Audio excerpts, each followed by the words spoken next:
Hello and welcome to Shri IAS. My name is Shashank Roy, and let's talk about today's news analysis. Today is 14th of March, and we are going to cover some of the most important articles published in The Hindu.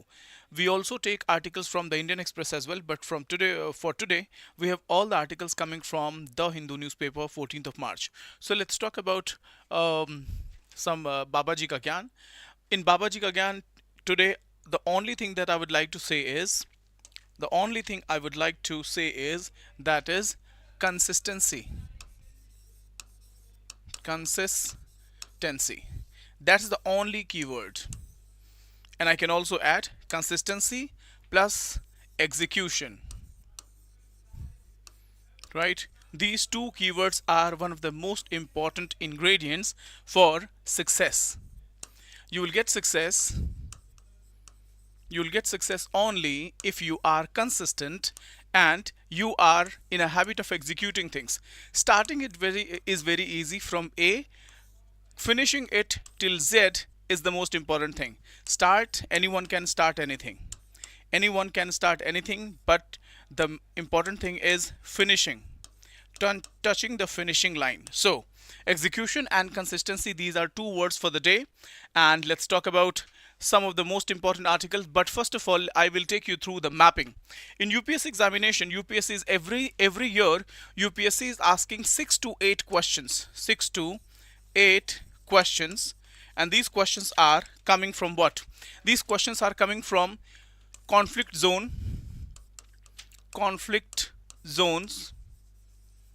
disasters,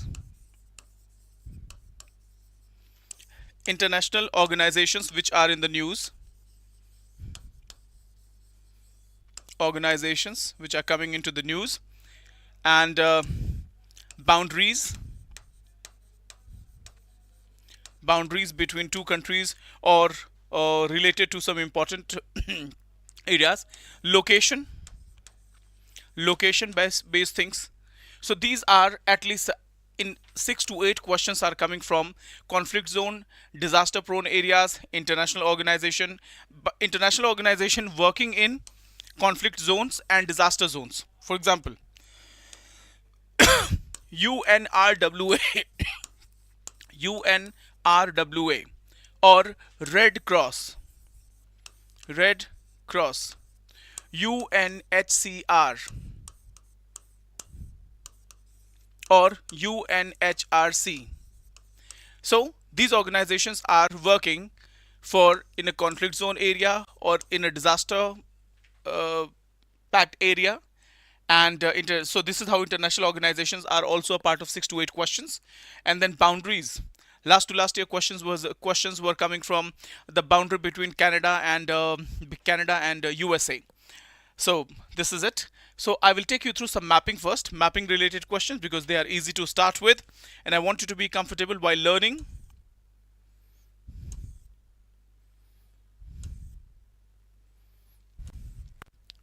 So here it is.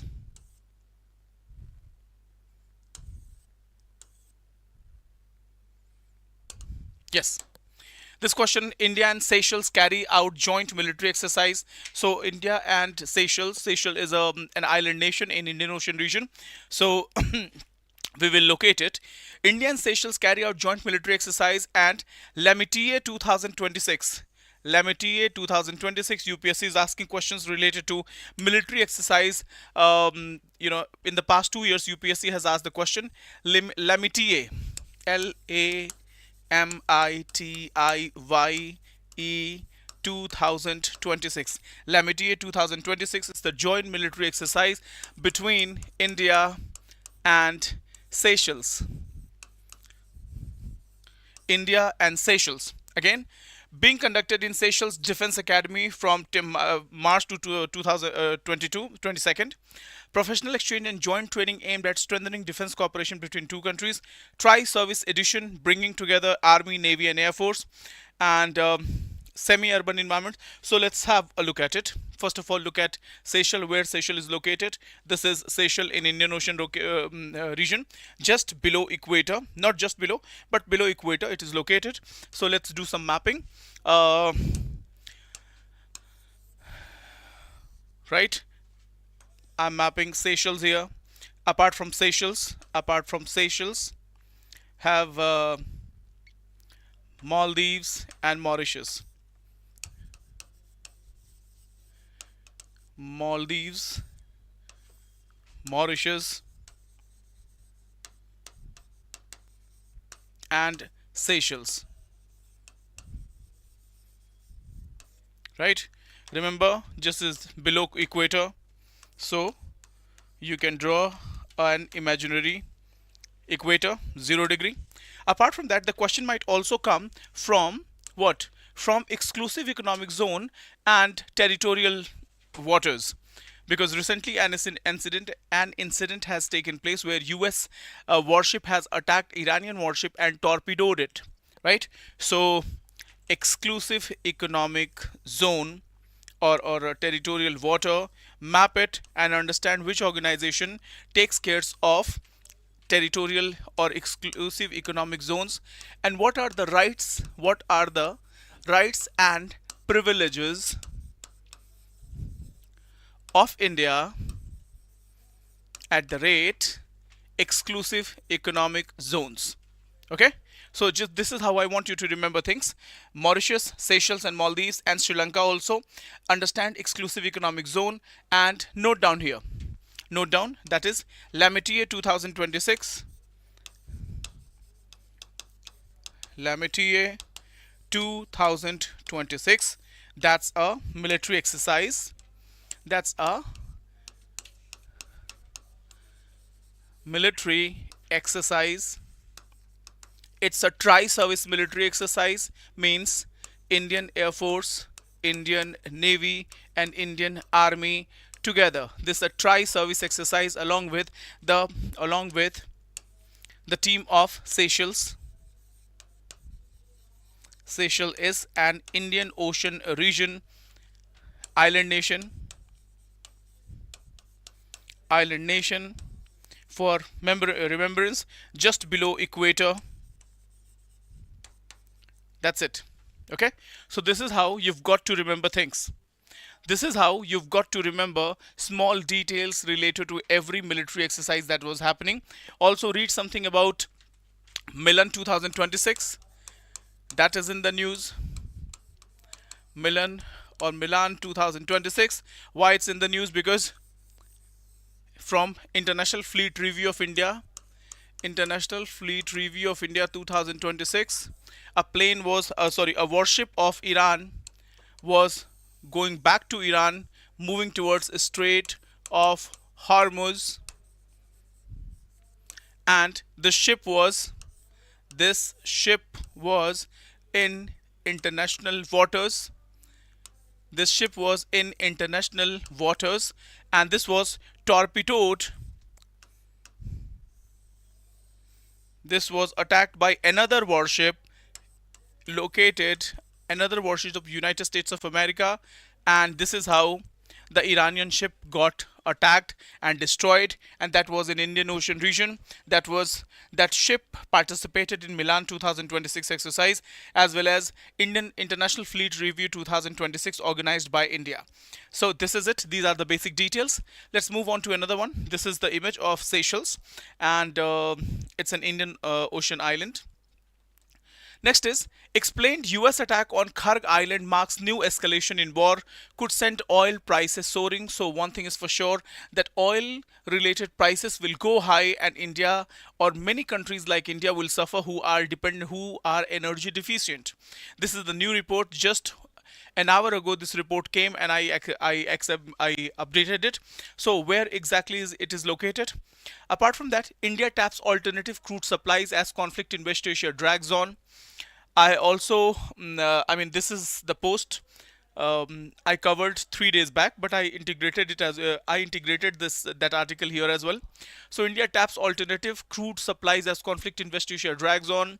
I ask you to do some mapping related to Iran, the countries surrounding Iran in a clockwise and anti-clockwise manner. Cover all the countries, cover all the neighboring countries, cover water bodies, cover straits, cover connecting point between two countries, connecting point between two countries. Remember border areas, border between two countries. So this is how I want you to remember everything related to Iran. These are the questions in the past UPSC has asked. Bulgaria, Czech Republic, Hungary, Latvia, Lithuania, Romania, which among the following is sharing a border with Ukraine? So the question might come that which among the following is sharing the border with Iraq, Iran, or Syria, or Saudi Arabia? Now the second question is coming from which of the above have borders with Afghanistan? Right? So here the question might be asked. Remember everything and neighboring countries related to every country that is there in the news. Again, I would suggest you to do a mapping of Israel. Remember or map the countries in clockwise and anti-clockwise manner. Remember Golan Heights, remember Sea of Galilee, remember Jordan River, remember Gulf of Aqaba, remember Gulf of Aqaba, remember Suez Canal, remember the boundary between Egypt and Israel. Remember Rafah crossing. Remember Rafah crossing. Remember Rafah crossing. Okay, this is it. This is the mapping. Now, the island that has been attacked by by USA is Kharg Island, that is located here, that is located in Persian Gulf, and that is a part of Iran. And again, this attack has provoked Iran again. Now, Iran, as soon as Iran was attacked on Kharg Island, Iran launched attacked on all the military bases located within West Asia. So this attack has further infuriated and expanded the attack of, or increased the attack of Iran on all the assets of USA and Israel. Okay, so what will happen? The Strait of Hormuz is already blocked. It will be further blocked. The war will intensify, and then the oil price will go higher, higher, and higher. Oil price will go higher, and it will be difficult for India to manage the situation. But thank God we have a grace period that we can buy oil from Russia. We can buy oil from Russia. That is the biggest grace. Now, paid menstruation leave, menstrual leave may hurt women's career. So the Chief Justice of India, there was a petition filed in the Supreme Court by one of the lawyers, Shailendra Mani Tripathi, that Supreme Court should give direction to the institutions, state and at the central level, that there must be a paid menstrual leave. But what the Supreme Court has said, the Honorable Supreme Court, Honorable Chief Justice of India, and other judges, Justice Joymala Bagchi, said that instead of Supreme Court intervening or directing the state and central government to take the step, it's better that it should instead of a judicial instruction or injunction, it's better that this decision should come from the state or the union or the institution themselves. Because this situation, if there is a directive from the Supreme Court, it may backfire. It may go against the intended benefits or intention of the petitioner or the Supreme Court. The institutions may stop hiring females. The institution may stop giving bigger responsibilities to the female employees, because they know that they will ask for they have to give a menstrual leave to a woman. So this is a very sensitive matter. I hope you may have seen Padman movie. Though this movie was not a hit movie, but again, this movie, I appreciate this movie, and this was a courageous movie which highlighted such a taboo in our Indian society that we do not talk about menstruation. So let's have some article about it. So what this article says, one of the advocate of the Supreme Court, Shailendra Mani Tripathi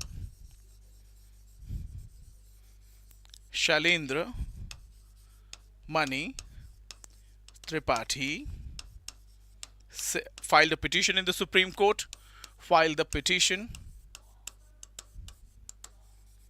that there must be Supreme Court give a direction. Supreme Court should give a direction for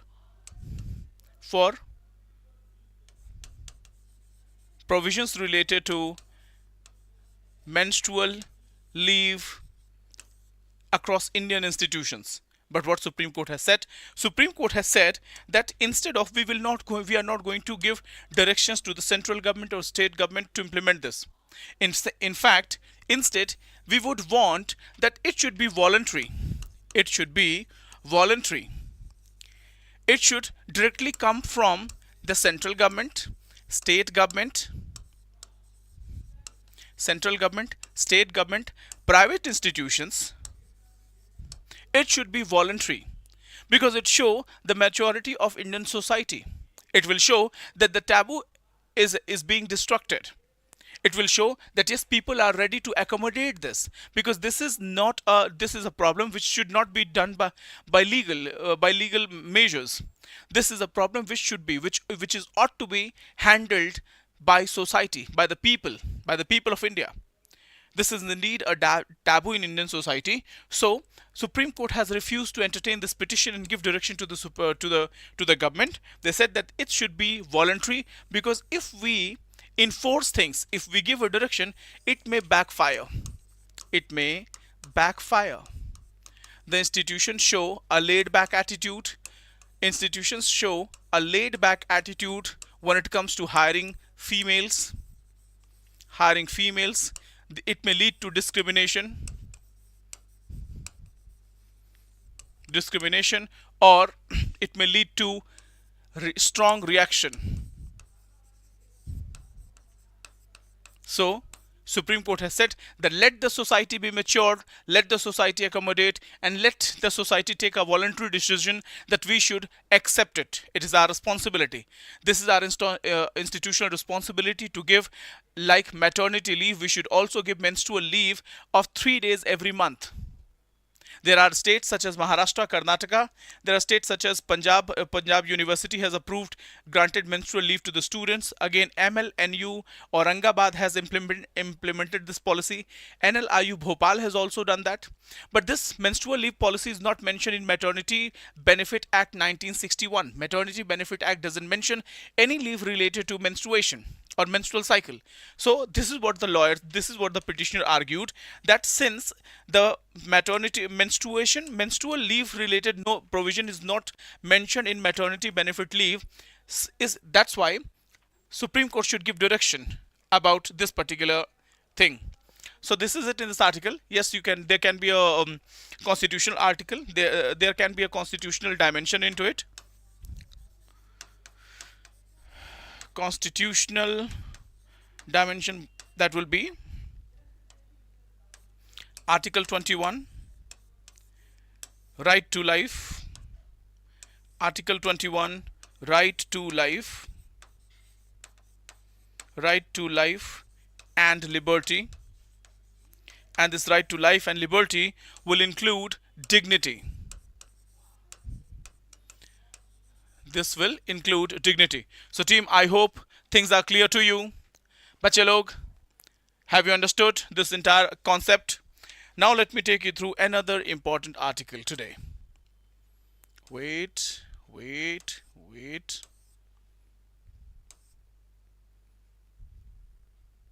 Yes, I'll show you something. I've added certain images. I've taken clippings from the Hindu newspaper, the Indian Express, and Down to Earth magazine to show you the impact of water crisis, impact of oil crisis in India, how the turmoil in West Asia is impacting the energy security of India, Southeast Asian nations, India's neighborhood, and big giants like China. So this is West Asian conflict and India's energy risk, and here that is island that was recently attacked today by USA. And now this impact, the war attack from Iran will expand into different area, engulfing the entire region, and its impact is felt in India, in Southeast Asia, in China, and across the world. Right? So this is called spillover effect. Spillover effect. So let's have a look at it. What is the impact of this oil crisis? How the West Asia crisis is testing India's energy security. People are in the queues. There's a shortage of LPG. But again, the government says, the Minister of Petroleum says that there is no shortage of fuel. There is no shortage of oil. And people should not panic. In fact, the Delhi government has deployed security forces to handle the chaos in case if there is any. So people are in the queue, and Aam Aadmi will be impacted negatively. Next is Indian flagged LPG carrier crosses the Strait of Hormuz. Data is being tracked, but I don't think that it is safe to navigate these waters as of now, because the war may fluctuate and the war may go out of control anytime. LPG import an issue of slight concern, but no dry outs reported. Supreme Court, the government says that yes, LPG is a concern, but there is no dry out. Means it's not that we are completely out of energy. We do have LPG in storage, but it's not clear what is the storage, what is the amount of LPG available. Government expressed concern over misinformation about ships. This is another article related to Iran conflict, West Asia. Gas shortage choking Jindal stainless unit. Apart from that, I also explained yesterday about Morbi in Gujarat, which is known as the tiles, which is known for tiles and ceramic. Khurja is also known for tiles and ceramic industry. Again, hotels in Bangalore, Mumbai, and Delhi. The reports are there that these industries are facing heat. Apart from that, micro, small and medium enterprises, textile and apparel industries are facing the heat of supply shortage, the energy shortage or the fuel shortage. Lok Sabha disrupted as opposition members protested over LPG issue, and so Lok Sabha, the opposition parties rose in protest. They wanted to ask questions related to the real status of energy availability in India. So they are protesting, and that's their right. Next is Iran calls on BRICS to play positive role in global security. Team, Iran calls on BRICS to play positive role in global security. So now the role of international organization will come into picture. Let's have a look at it. What BRICS is all about, and what role BRICS can play, and what is India's stake in BRICS as an organization. Okay, so this is the right time to prepare. Iran has recently joined recently Iran has joined along with some other countries. So UPSC might ask this question, that who among the following are the new members of Iran. So Iran has called for BRICS, and in BRICS, China and Russia along with India and Brazil, they are the important players. So now the global south has a voice, and let's see what global south is going to do with regards to Iran attack. Okay, first of all, let's understand BRICS stand for Brazil, Russia, India, China, and South Africa. And whenever there is a multilateral organization, there is a multinational or multilateral organization such as BRICS, you need to remember certain things. What are they? They are the foundation. What was the year of foundation? Headquarter,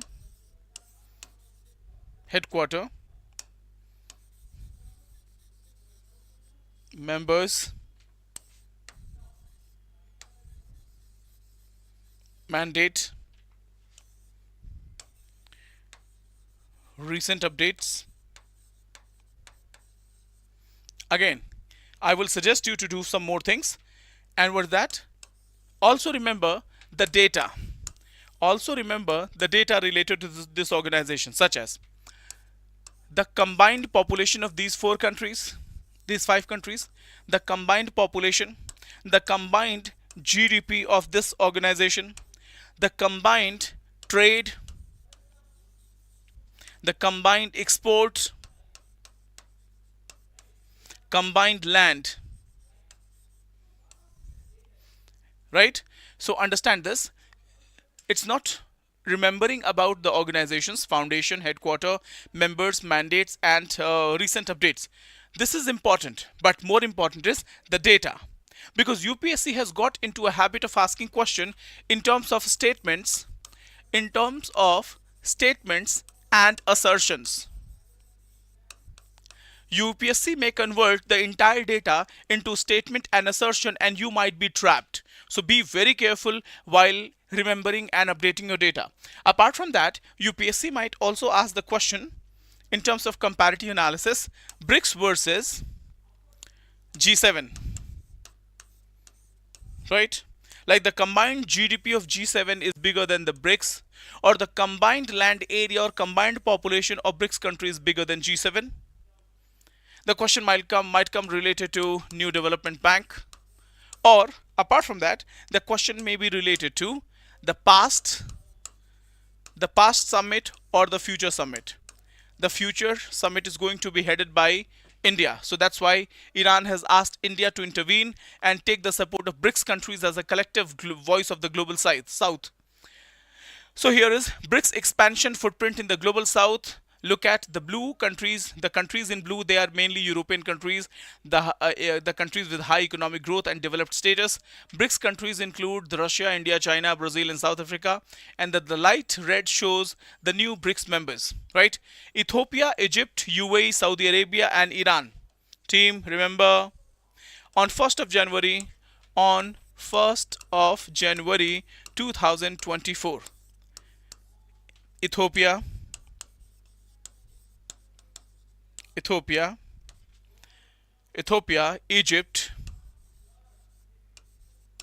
Egypt, Saudi Arabia, Iran, and one more country, UAE. Ethiopia, Egypt, UAE, Saudi Arabia, and Iran formally joined BRICS on 1st of January 2024. Team, remember this again. EE, E2, SIU, E2SIU. This is the mnemonic that you can remember. What does that mean? That means E for Ethiopia, E for Egypt, S for Saudi Arabia, I for Iran, and U for UAE. So now BRICS is a 10-member country. Is that clear? Brazil, Russia, India, China, South Africa, Ethiopia, Egypt, UAE, Saudi Arabia, and Iran joined on 1st of January 2024. Now let's have, as BRICS chair, condemned attack on Iran, Tehran's message to Delhi. Now Iran wants India to speak up. The problem with it is according to the international experts, the strategic analyst, it says that India has mishandled Iran issue. India has mishandled Iran issue. This is what the strategic analysis say. Why? Because Israel, Prime Minister Modi was in Israel just 2 days ahead of this attack on 26th of February 2026. He was in Israel. On multiple occasions, he didn't condemn Israel for the heinous crime. Again, Prime Minister Modi didn't offer any condolence after the death of Supreme Leader of Iran. Again, India was capable, or India was supposed to extend the support in rescue mission when Iranian ship INS Dana, not INS, when Dana was attacked, torpedoed in international waters. So these are some of the factors which is creating a friction between, though it is not visible as of now, Iran and India. Now, Iran is requesting India to play its role as a heavyweight champion, a champion of Global South, or the voice of the Global South, to put pressure on international community. Now, what it says, GS Paper 2, International Relations, Multilateral Grouping, and India's Foreign Policy. In GS Paper 3, it will be Global Governance, Emerging Economic Blocks, and Strategic Security. Now, I've already given you the number. BRICS is a grouping of major emerging economies formed to enhance economic cooperation, geopolitical coordination, and global south representation. Team, note it down. Why Iran is saying, Iran is requesting India to please raise the voice, because BRICS is a grouping of major emerging economies formed to enhance economic cooperation, geopolitical coordination, and global south representation. It is geopolitical coordination. It is the geopolitical coordination.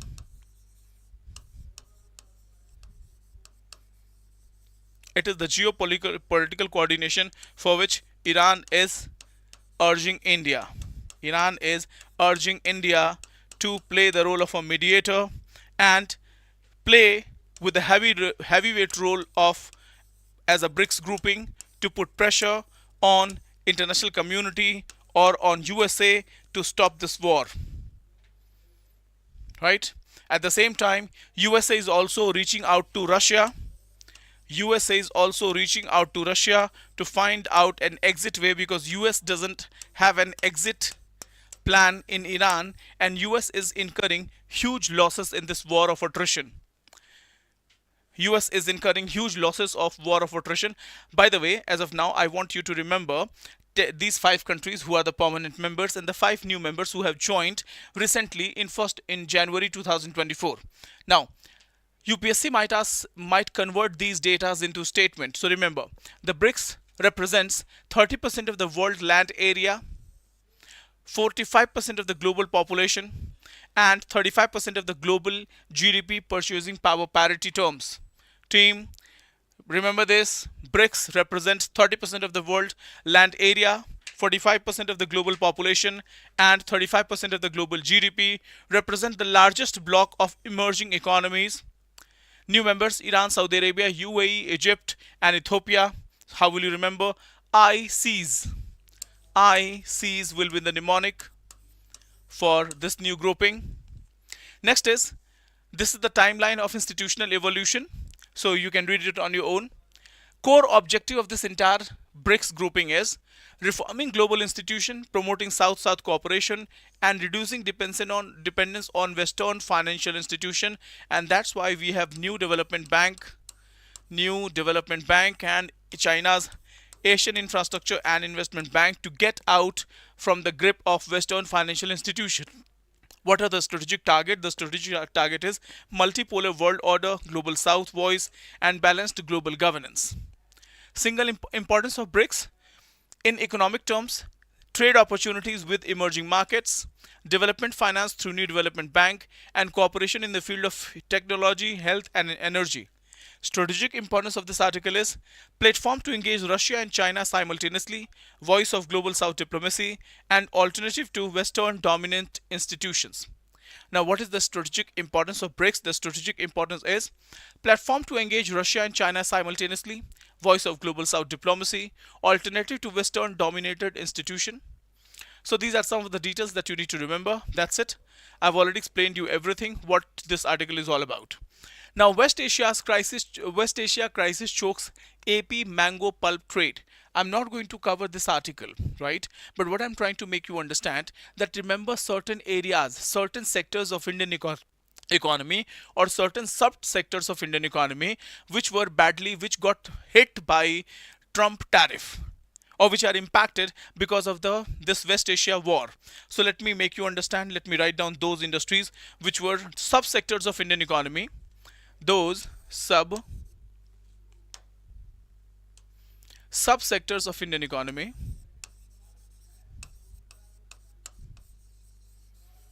Subsectors of Indian economy, primarily in primary sector. It was, you have to pay attention to these industries, these crops: rice, soybean, corn, tea,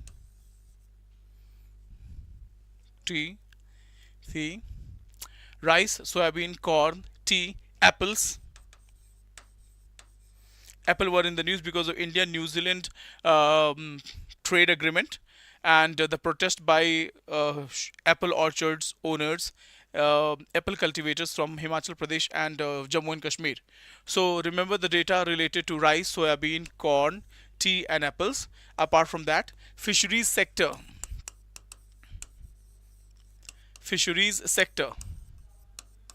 mainly shrimp, and Andhra Pradesh is a leading state in shrimp cultivation and export of shrimp, which was impacted due to Trump tariff. So in agriculture, rice, soybean, corn, tea, apple. In fisheries sector, remember shrimp and related data. Andhra Pradesh is the biggest cultivator. In metals, remember things in terms of ranking. Steel, copper, silver, steel, copper, silver. They were the important metals that was in the news. Also, gold. The questions related to import and export may happen. Diamond,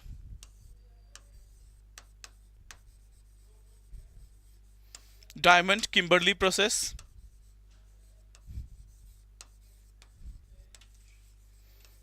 Or diamond governance, gems and jewelry export promotion council, and India does approximately 12 to 15 billion dollars of business. 12 to 15 billion dollars.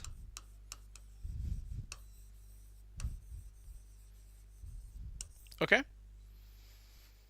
see this. So you have to remember these things. UPSC might ask this question: steel, copper, silver, Kimberley process, diamond, gems and jewelry export promotion council, and business worth 12 to 15 billion dollars. Okay, so remember these things and I'm sure you will get some good marks.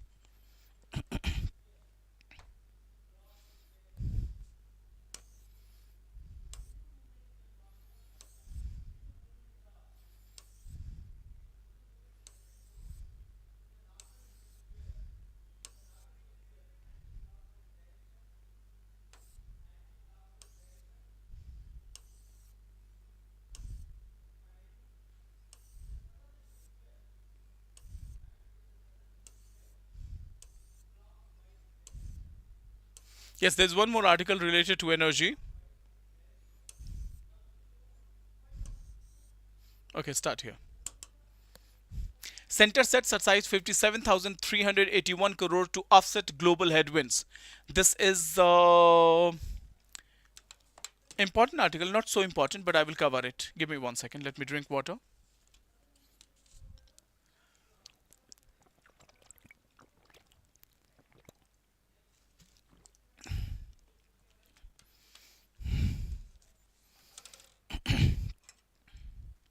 Finance Minister Nirmala Sitharaman has said that center sets aside 57,381 crore to offset global headwinds. Economic Stabilization Fund from supplementary grant to provide fiscal space amid global uncertainty. Lok Sabha clears grant with around 2 lakh crore cash outgo. So first of all, remember Economic Stabilization Fund. Economic Stabilization Fund. Economic Stabilization Fund for what? To meet with global headwinds, means uncertainty, right? So Economic Stabilization Fund worth 57,381 crore. 57,381 crore Economic Stabilization Fund. And yes, first understand tailwind versus headwind. This is how you understand. Tailwind means tailwind, the gush of wind which will push airplane in forward motion, and headwinds means it will stop or it will it will stop or it will slow the growth or the movement of certain things. In terms of economic activities of a country, global headwinds means the causes, the reasons, the incidences due to which economic activities is slowing down or coming at a halt, such as India's energy security is facing a severe crisis because of conflict in West Asia. So what will happen? Let me show you an example. Headwind means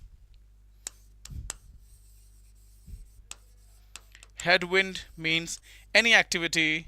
Headwind means any activity which stagnates,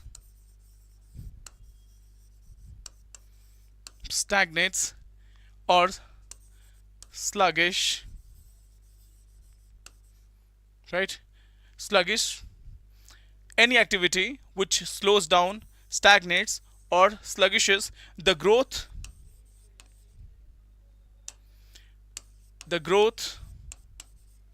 of an economy. That is headwind. What can be the example of headwind? Headwind can be the example can be sanctions, not sanctions, tariff, global conflict,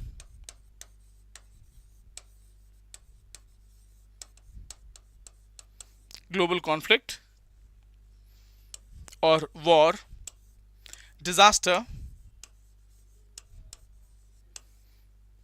pandemic,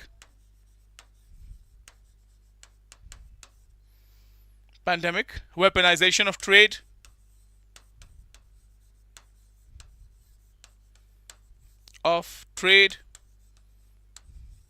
or supply chain disruption, or disruption in supply chain.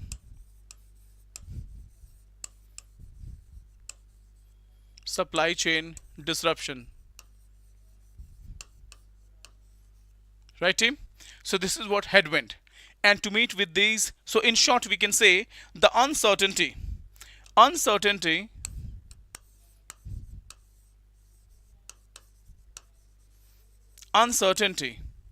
related to global scenario. So what will happen? Let's say, and let's understand this. Let's say West Asian conflict.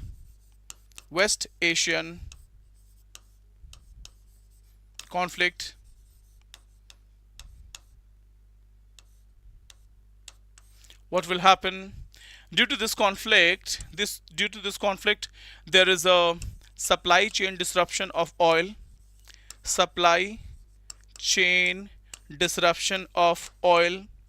It is compromising the energy security of countries. And if the energy security of a country is compromised, what will happen? The oil shortage will take place. And if the oil shortage will be there, then inflation will be there, right? They may be related to social and civil unrest,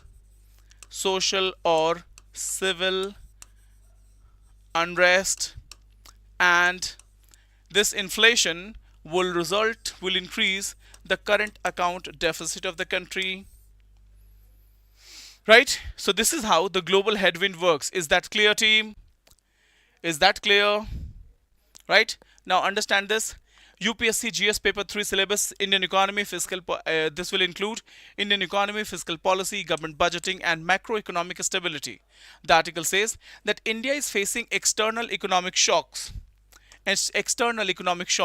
such as, or the global headwinds, such as rising oil prices beyond $100 per barrel, $1 increase in crude oil price will cost $1 billion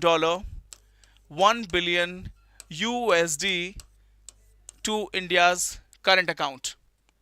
Okay, so rising oil prices more than $100 per barrel, slow supply chain disruption, West Asian conflict, and energy crisis. It is external economic shocks. The impact is higher inflation, pressure on growth, and fiscal stress. I've explained you in the diagram, isn't it? I explained you everything in diagram itself, but I also added slides. Now, the government response, what the government has done, Lok Sabha has approved second supplementary demand for grants, and these grants are 57,300 crore allocated for the Economic Stabilization Fund, 2.81 lakh crore gross additional expenditure, 80,000 crore from savings and receipts, and 2 lakh crore from net additional cash outgo. The purpose is to provide a fiscal headroom or fiscal cushion or liquidity so the government responds quickly to global economic shocks. Now, policy objective, what is the purpose of the government? The purpose of the government is economic stabilization fund, ability to handle supply chain disruption, handle energy shock price and sectoral economic stress. The aim of the government is absorb global shock without deviating from fiscal deficit target. So this is the first article. Now let's move on to the second article, price pressure. This article is also related to how India is managing this supply chain disruption. How India is managing supply chain disruption. This article is primarily related to what is India's fallback plan. What is India's fallback plan for its energy needs? Right? What is India's fallback plan? Now, at the same time, this article also talk about the diversification of India's energy sources. Diversification of India's energy sources. Okay, so if you look at UPSC prelims questions, UPSC has asked questions related to critical minerals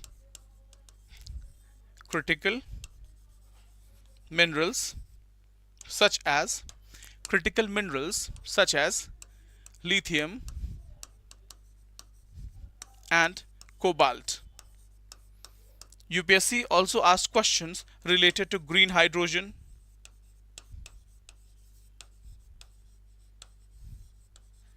questions related to solar power. So UPSC is asking these questions and everything that is coming related to energy sources of India. Okay, so we'll start this article. Oh, I'm sorry, I misunderstood. India must focus sources of sustainable energy to curb inflation. The news said, okay, this article is related to consumer price inflation, and this article is also talking about conflict in West Asia and energy needs of India. So let's start with the consumer price index. What is consumer price index? Because recently certain changes were there. The consumer price index measures the average change in prices of a basket of goods and services consumed by household over time. So what is your favorite diet? What is your favorite food? Average change in the prices of basket of goods and services consumed by household over time. So this is how we measure inflation.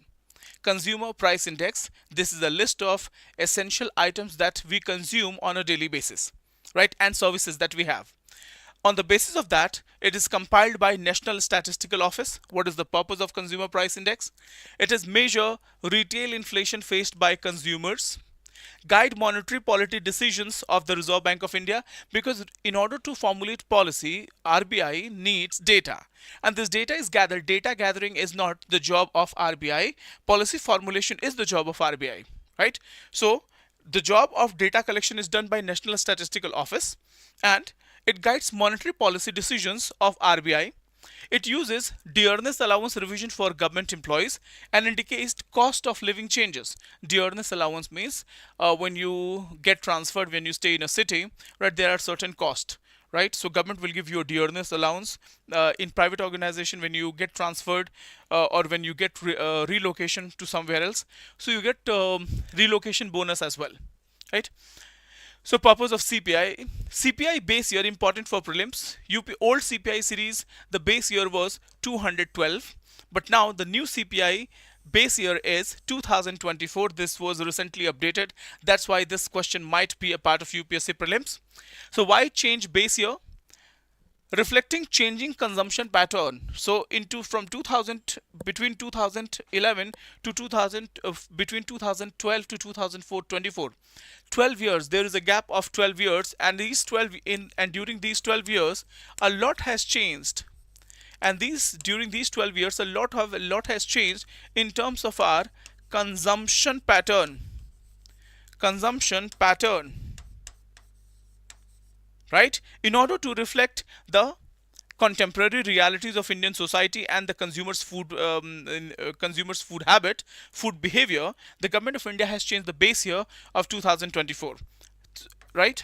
So reflect changing consumer consumption pattern, new goods and services, and improve statistical accuracy.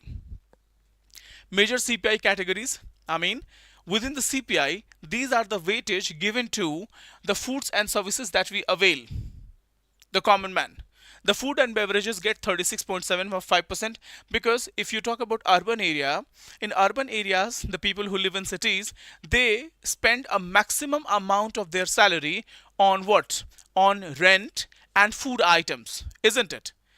If you look at your expenses, if you ask anyone who is staying in urban area like Delhi, the major portion, approximately 60 to 70% of their salary goes to rent and food, and then transportation. So the heaviest weightage has been given to 36.7%, housing 10% weightage, fuel and light 7%, clothing and footwear 6%, and miscellaneous such as health, education, transport, etc.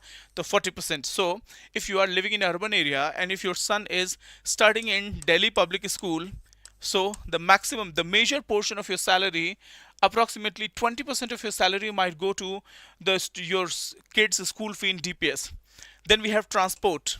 Now, food weight has reduced compared to the old CPI series, but remains the largest inflation driver. So if somebody is asking which parameter has got the highest weightage in consumer price index, so it is miscellaneous, health, education and transport, after that food and beverages, and then housing, and then fuel and light, and then clothing and footwear. So this is the new base year, this is the categorization, and this is the weightage given according to the 2024 base year, the new series of consumer price index. Now, core message of the article: India faced renewed inflation pressure. Retail inflation reached 3.2% in February, a 10-month high mainly due to food inflation and precious metal prices. Gold and silver prices fluctuated, because of which inflation rose in India. Next is major drivers of inflation. The first is food inflation. Tomato inflation, tomato was highest, then meat prices rising and fruits and nuts becoming costlier. So onion prices are coming down, potato prices are coming down. Always remember, top, what is that? Top is tomato, onion and potato, right? These three crops are important and they play a very important role in bringing up or bringing down inflation. So tomato was approximately 45% price rise, meat price was rising, fruits and nuts becoming costlier, and onion price came down, potato prices coming down. So food inflation was in a range of 2 to 3%. Base effect disappearing. Now when the last year's prices were unusually low, current inflation appears lower.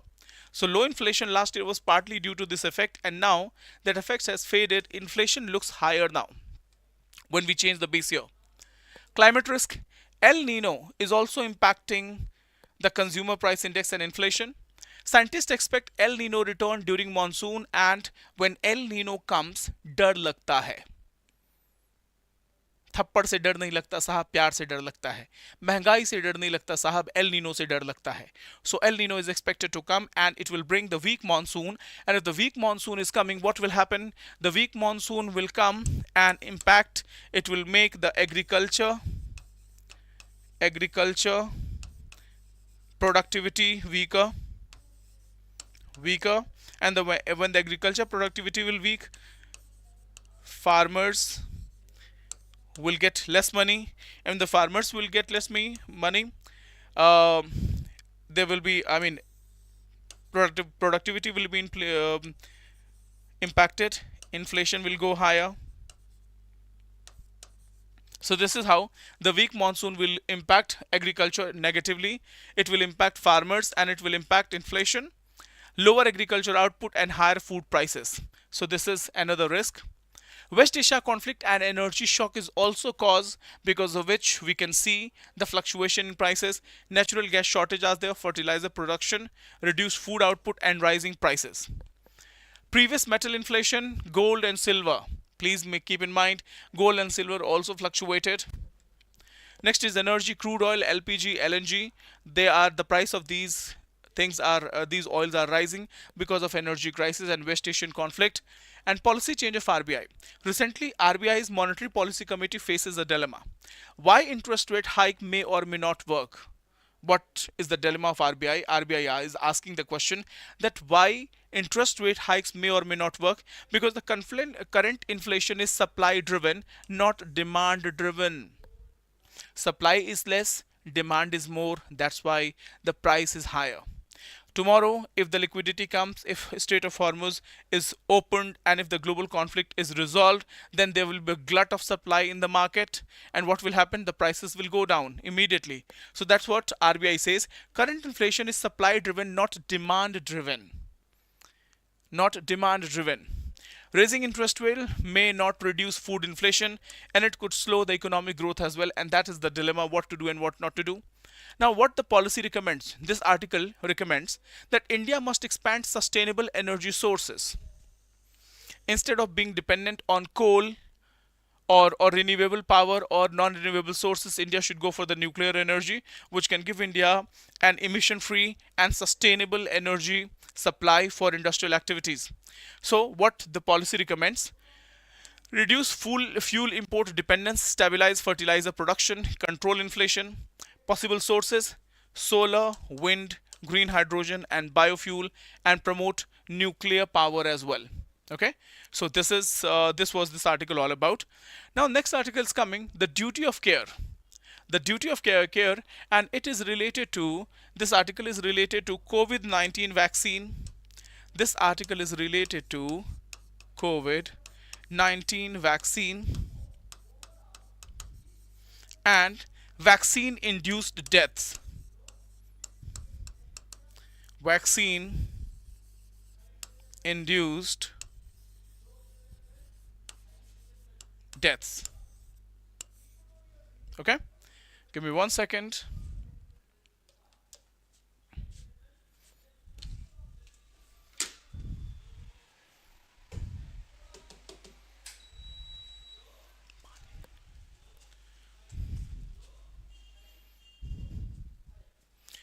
So, just imagine a situation that vaccination is going on during COVID-19 pandemic.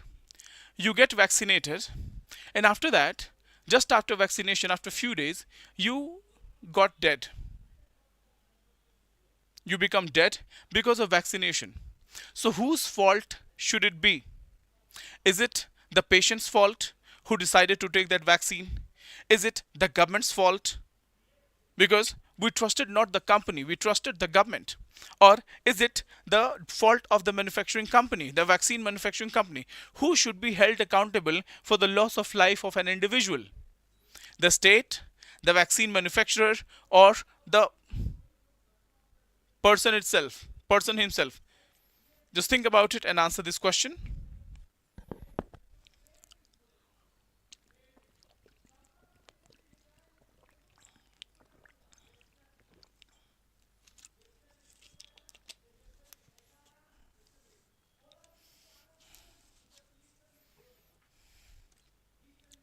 So, COVID vaccine, I'll ask the question once again, that this article is related to COVID-19 vaccine induced deal. Let me explain you the entire scenario. This is the story related to a person, right, who got COVID-19 vaccine. After that, the person got dead. The guardian of the person filed a petition, went to the government. The government shrugged the responsibility. Government said that it is the responsibility of the vaccine manufacturer. Government said that they are not responsible for that. Now the petition filed in the Supreme Court. The petition filed in the Supreme Court, and Supreme Court has gave its verdict. Supreme Court has gave its verdict, and Supreme Court has enforced accountability on the government. So let's read this article now. Read this article now. Duty of care and vaccine safety. The Supreme Court of India in Rachna Gangu versus Union of India directed the government to design a no-fault compensation scheme for adverse events following immunization. No-fault compensation scheme. What is that no-fault compensation scheme? Means medical complications arising after vaccination. If you've gone for vaccination, you took the vaccine, and after vaccine you developed complications, you get death, or you get some physical injury, physical harm. In that situation, there is a clause Supreme Court is recommending no fault compensation. Means no matter what, if something has gone wrong after immunization or vaccination, it is the state responsibility, and the state must compensate for the losses incurred by the person after that vaccination. For example, government has recently launched HPV vaccine, human papilloma virus, cervical cancer. Now, according to no fault compensation scheme, if a person takes this HPV and if there are some adverse reactions, adverse events following immunization, then the no fault compensation scheme will be applicable. Means the government will be held accountable for any compensation due to be given to that person, because the person is not going to for the vaccination after trusting the company. There is no direct communication between the company and the individual. It is the government which has launched the HPV, so the accountability should be enforced on the government, and government should be held accountable for any fallout after vaccine immunization or vaccine administration. So, deaths allegedly linked to COVID shield. The person in Rachna Gangu versus Union of India, one of the girl got vaccinated COVID shield and she got death. And rare blood clot disorder VITT. Now, India lacked a dedicated vaccine injury compensation mechanism like other countries. In other countries, when vaccine was launched, there was a vaccine injury compensation mechanism was also there, but India didn't create any such compensation mechanism. Because of which, what happened? Many people, at least 1,200 people, died post vaccination, but nobody got compensation. In fact, there was no such mechanism for vaccine injury compensation like European nations. So, warning, public health programs without accountability may leave citizens without remedy. So, what the Supreme Court said, constitution and legal foundation. Article 21 talks about right to life and liberty and dignity. And when it says right to life includes health, safety and medical protection. Again, Article 14 talks about equality before law. Victims of public programs must have equal access to remedies. So, it is the responsibility of the government that citizens rely on state assurance. If the harm occurs, it is the state duty to of care triggers. It is not the company. Company will be taken care by. Company must be punished through government channels. But it is the citizen who has trusted the government. It is the accountability of the government to ensure the safety and security and the life of the citizens. Directive principle of state policy, Article 14 says it is the duty of the state to improve public health. Article 38 says social welfare and justice. Now, policy target of the government should be safety, accountability and compensation. So here it is. Judicial principles highlighted. Supreme Court has propounded the doctrine of duty of care. Please note it down. The Supreme Court has propounded the doctrine of duty of care. When the state endorses medical intervention, it must ensure the safety, monitoring and compensation mechanism. Doctrine of duty of care. For example, if the government is propagating human papilloma virus vaccine, HPV vaccine, if the government is propagating HPV vaccine, the government must take care of the safety, monitoring and compensation mechanism. Okay. In Jacob Puliel versus Union of India, the court had said this is the case. The Supreme Court said the emergency vaccine approval acceptable, but citizen safety concern must be addressed. There must be a compensation mechanism initiated by the government if the government is recommending or endorsing such an vaccination or vaccines. Now, principles of non-fault liability means victims do not need to prove negligence. If after administering a drug or vaccine a person has died, in that case they need not to show the fault or the negligence. No fault compensation mechanism means the government should not look into what is their fault or what was their fault, and straight away there must be a mechanism initiated to compensate the victim for the losses incurred after that vaccination. So that is it. Now in India, no national vaccine injury compensation scheme is there. Globally, United States and United Kingdom, they have compensation mechanism, vaccine injury compensation mechanism. In case of any adverse reaction, the compensation will be given and the grievances will be addressed. But in India, no such compensation mechanism lies. So this is it in this article. We'll go for the next article. The India Canada turnaround is about deliverables.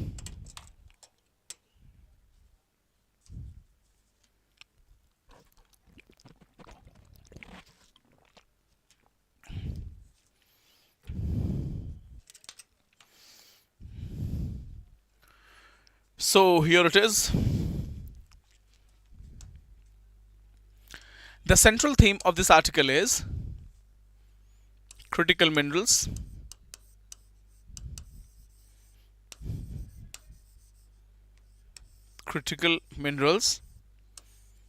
supply chain,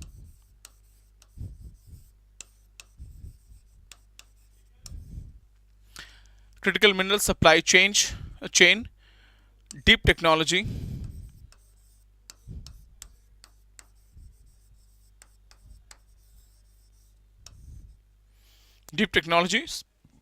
supply chain, and critical minerals. These are the three center pillar of this article. Now, what the article says that recently Mark Carney, Canadian Prime Minister, visited India. He was in India. He met with Prime Minister Modi. MOU was signed in critical minerals,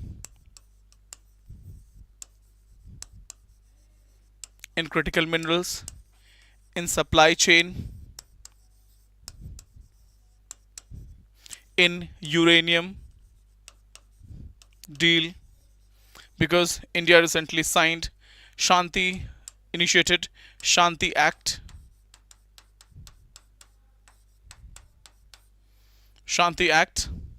Now, why in the past there were frictions between India-Canada relations?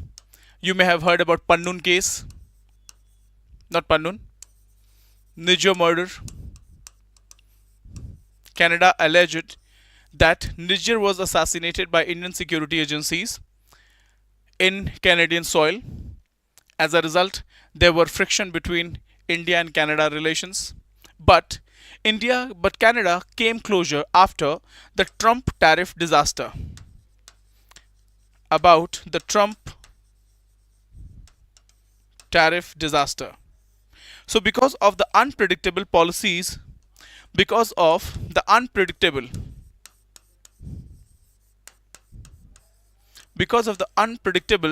Trump tariff policies, not only Canada but entire Europe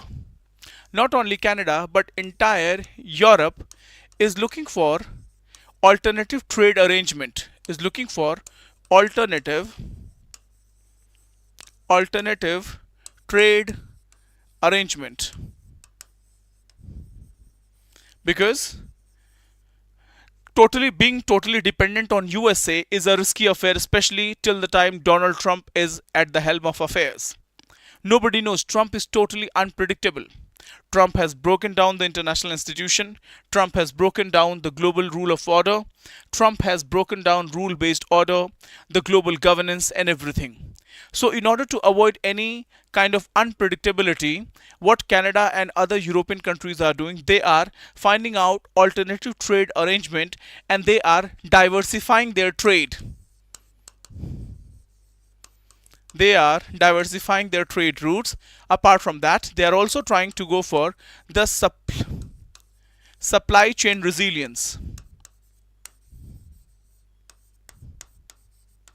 Because when we talk about unpredictability, it's not only the USA which is creating unpredictable international environment.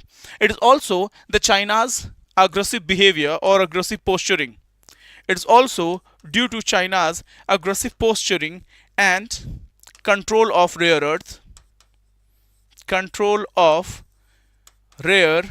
earth, because of which countries in Europe And in global south, they are looking for alternative arrangements with like-minded country. So in that context, Canadian Prime Minister Mark Carney visited India and signed memorandum of understanding in the field of critical minerals, supply chain resilience, technology, and uranium delivery. India also joined Pax Silica and others and two more platforms related to critical minerals. So team, I hope this entire gist is clear. Let's understand. First understand India's energy basket. Let's understand India's energy basket means what constitute India's energy basket? What constitute India's energy baskets? So India's energy basket constitute coal 55 to 56%, renewable 30%, gas 6%, and nuclear power 2 to 3%. And India wants to increase the share of nuclear power in its energy basket up to 6%.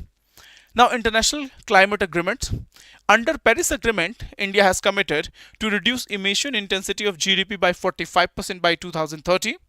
But to do this, to achieve that, India has to increase its nuclear energy share. Then we have 50% electricity capacity from non-fossil sources by 2030 and net zero by 2070. But in order to achieve these commitments done in Paris Agreement, what India is supposed to do, India must change or diversify its energy generation sources. Only then India can meet its commitment of net zero by 2070.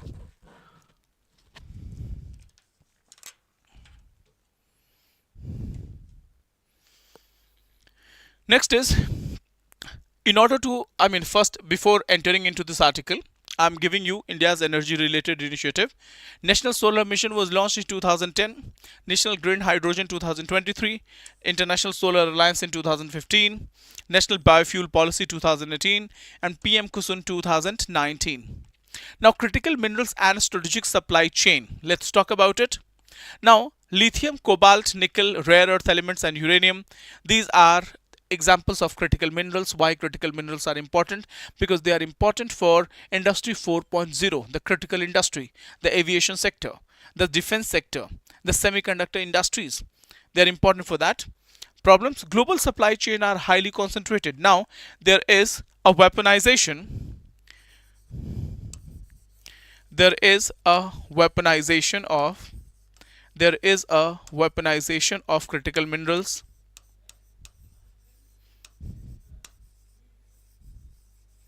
Weaponization of critical minerals, weaponization of technology,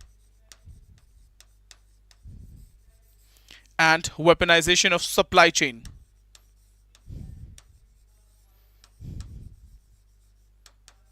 Weaponization of supply chain. So weaponization of critical minerals, technology, and supply chain.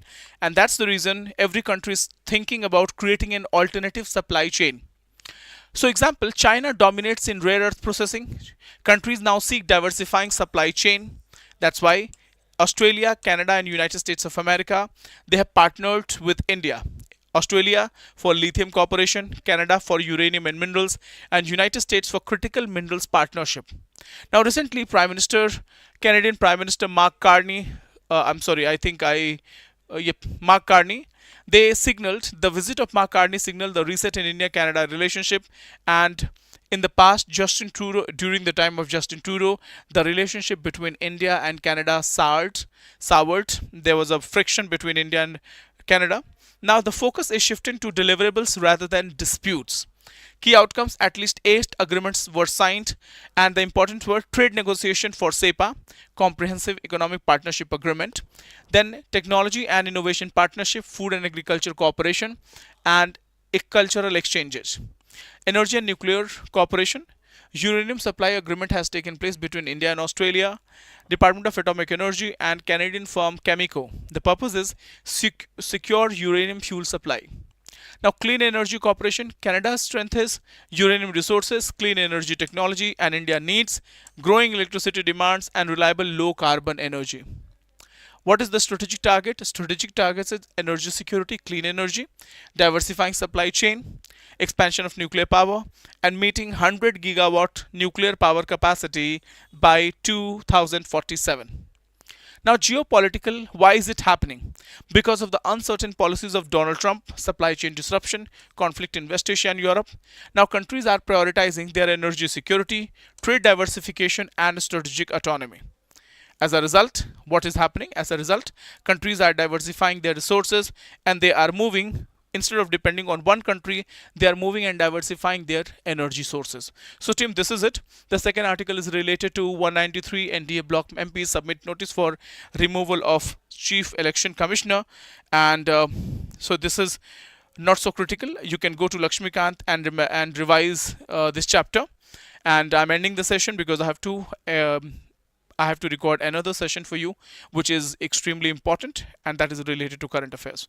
So ये session कैसा लगा आपको मुझे ज़रूर बताइएगा. आपके कोई भी रिकमेंडेशन होंगे, सजेशन होंगे, प्लीज़ मुझे कमेंट सेक्शन में करके ज़रूर बताइएगा. Thank you so much. जय हिंद, जय भारत. Thank you.